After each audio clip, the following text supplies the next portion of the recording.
ಬೆಂಗಳೂರಿಗರಿಗೆ good news. ಬೆಂಗಳೂರಿಗರ ಅನುಕೂಲಕ್ಕಾಗಿ ನಮ್ಮ metro ಜಾಲ ವಿಸ್ತರಿಸಲು ರಾಜ್ಯ ಸರ್ಕಾರ ಮುಂದಾಗಿದೆ.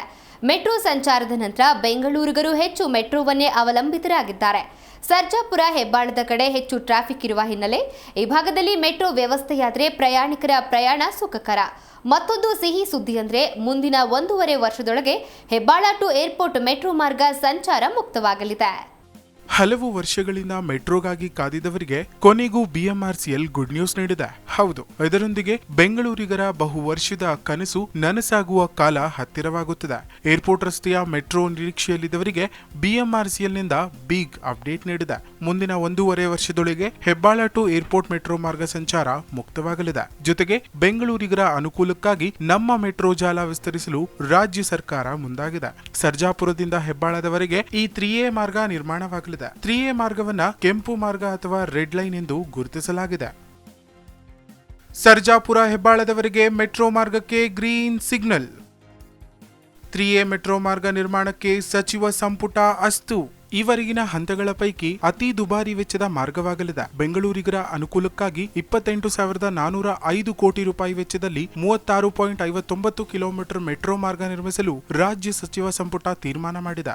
ಈ ಮಾರ್ಗದ ಪ್ರತಿ ಕಿಲೋಮೀಟರ್ ನಿರ್ಮಾಣಕ್ಕೆ ಸುಮಾರು 776 ಕೋಟಿ ರೂಪಾಯಿ ವೆಚ್ಚವಾಗಬಹುದು ಎಂದು ಹೇಳಲಾಗಿದೆ. ಬೆಂಗಳೂರಿನಲ್ಲಿ ಸಂಚಾರ ದಟ್ಟಣೆ ತಗ್ಗಿಸಲು ಸರ್ಕಾರ ಮಹತ್ತರ ನಿರ್ಧಾರ ಕೈಗೊಂಡಿದೆ. ಈ ಹಂತ ಪೂರ್ಣಗೊಂಡರೆ ಬೆಂಗಳೂರಿನಲ್ಲಿ ಒಟ್ಟು 258 ಕಿಲೋಮೀಟರ್ ಮೆಟ್ರೋ ಮಾರ್ಗ ಸಿದ್ಧವಾಗಲಿದೆ. ಸಂಪುಟದ ಅನುಮೋದನೆ ಪಡೆದ ಈ ಯೋಜನೆಯ ಕೇಂದ್ರ ಸರ್ಕಾರಕ್ಕೆ ಸಲ್ಲಿಕೆಯಾಗಿದೆ. ಮುಂದಿನ 1 ವರ್ಷದೊಳಗೆ ಕೇಂದ್ರದ ಅನುಮೋದನೆ ಸಿಗುವ ಸಾಧ್ಯತೆ ಇದ್ದು 2026ರಲ್ಲಿ ಇದರ ಕಾಮಗಾರಿ ಆರಂಭವಾದಲ್ಲಿ 2031ಕ್ಕೆ ಪೂರ್ಣಗೊಳ್ಳುವ ಗುರಿ ಹೊಂದಿದೆ. ಸರ್ಜಾಪುರದಿಂದ ಹೆಬ್ಬಾಳದವರೆಗೆ 36.59 ಕಿಲೋಮೀಟರ್ ಉದ್ದದ ಮೆಟ್ರೋ ಮಾರ್ಗ ನಿರ್ಮಾಣಕ್ಕೆ ಒಪ್ಪಿಗೆ ನೀಡಲಾಗಿದೆ. ಒಟ್ಟು 36.59 ಕಿಲೋಮೀಟರ್ ಪೈಕಿ 22.14 ಕಿಲೋಮೀಟರ್ ಫ್ಲೈಓವರ್ ಮಾರ್ಗ ಮತ್ತು 14.45 ಕಿಲೋಮೀಟರ್ ಸುರಂಗ ಮಾರ್ಗದ ಮೂಲಕ ಈ 3A ಮಾರ್ಗವನ್ನ ನಿರ್ಮಾಣ ಮಾಡಲಾಗುತ್ತದೆ. ಒಟ್ಟು 28 ಸ್ಟೇಷನ್ಗಳಿಗೆ ಯೋಜನೆ ಹಾಕಿಕೊಂಡಿದ್ದು ಈ ಪೈಕಿ 17 ಮಹಡಿ ನಿಲ್ದಾಣಗಳು, 11 ಸುರಂಗ ಮಾರ್ಗ ನಿಲ್ದಾಣಗಳು ನಿರ್ಮಾಣವಾಗಲಿವೆ. ಇನ್ನು Iblur, Agara, dairy circle, K R circle ಹಾಗೂ ಹೆಬ್ಬಾಳದಲ್ಲಿ 5 ಇಂಟರ್ಚೇಂಜ್ ಸ್ಟೇಷನ್ ನಿರ್ಮಾಣ ಮಾಡಲಾಗುತ್ತದೆ. Sarjapura, Kadaagrahara road, Somapura, Dommasandra, Muthanallur cross, Kodathi gate, Ambedkar Nagara, Carmelaram, Dodda Kannelli, Kalkondarahalli, Bellandur gate, Iblur, Agara, Jakkasandra, Koramangala 3ನೇ ಬ್ಲಾಕ್, ಕೋರಮಂಗಲ 2ನೇ block, dairy circle, NIMHANS, Shantinagar, town hall, K R circle, Basaveshwara circle, Bengaluru golf course, Mekhri circle, palace Guttahalli, veterinary college, Ganganagar, ಹೆಬ್ಬಾಳದಲ್ಲಿ ನಿಲ್ದಾಣಗಳು ಇರಲಿವೆ. ಜನವರಿ ಅಂತ್ಯಕ್ಕೆ ಯೆಲ್ಲೋ ಲೈನ್ ವಾಣಿಜ್ಯ ಸಂಚಾರ. ಆರ್ವಿ ರಸ್ತೆ ಬೊಮ್ಮಸಂದ್ರ 18.82 ಕಿಲೋಮೀಟರ್ ಉದ್ದದ ನಮ್ಮ ಮೆಟ್ರೋ ಹಳದಿ ಮಾರ್ಗ ನಗರದ ಬಹು ನಿರೀಕ್ಷಿತ ನಮ್ಮ ಮೆಟ್ರೋ ಮಾರ್ಗದಲ್ಲಿ ಒಂದಾಗಿದೆ.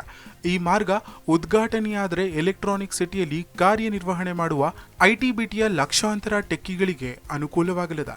ಒಂದು ಅಂದಾಜಿನ ಪ್ರಕಾರ ಸುಮಾರು 3.5 ಲಕ್ಷ ಜನರಿಗೆ ಈ ಮಾರ್ಗ ಅನುಕೂಲಕರವಾಗಿದ್ದು 16 ನಿಲ್ದಾಣಗಳಿವೆ. ಈ ಮಾರ್ಗದಲ್ಲಿ ಪ್ರಾಯೋಗಿಕವಾಗಿ ಪರೀಕ್ಷೆಗಳು ನಡೆಯಲಿದ್ದು 2025ರಲ್ಲಿ ಈ ಮಾರ್ಗದಲ್ಲಿ ಮೆಟ್ರೋ ರೈಲುಗಳು ಸಂಚಾರ ಆರಂಭವಾಗಲಿದೆ. ಜಿ ಕನ್ನಡ ನ್ಯೂಸ್ ಈಗ ನಿಮ್ಮ ಮನೆಯಲ್ಲೇ ನೋಡಿ. ಎಲ್ಲ ಕೇಬಲ್ಗಳಲ್ಲಿ ಈಗ ಲಭ್ಯ.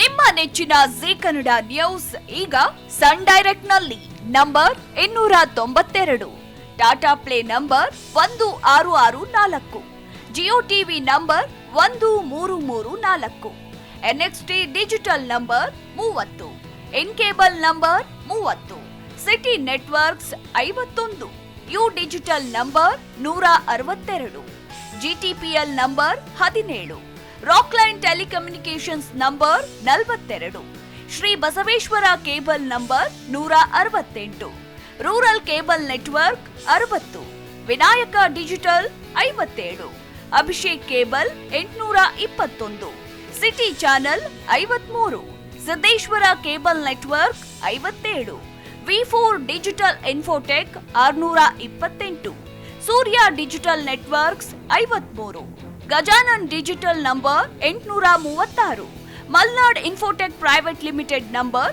56, metro cast number 830, victory digital number 167ರಲ್ಲಿ ನೋಡಿ ಆನಂದಿಸಿ.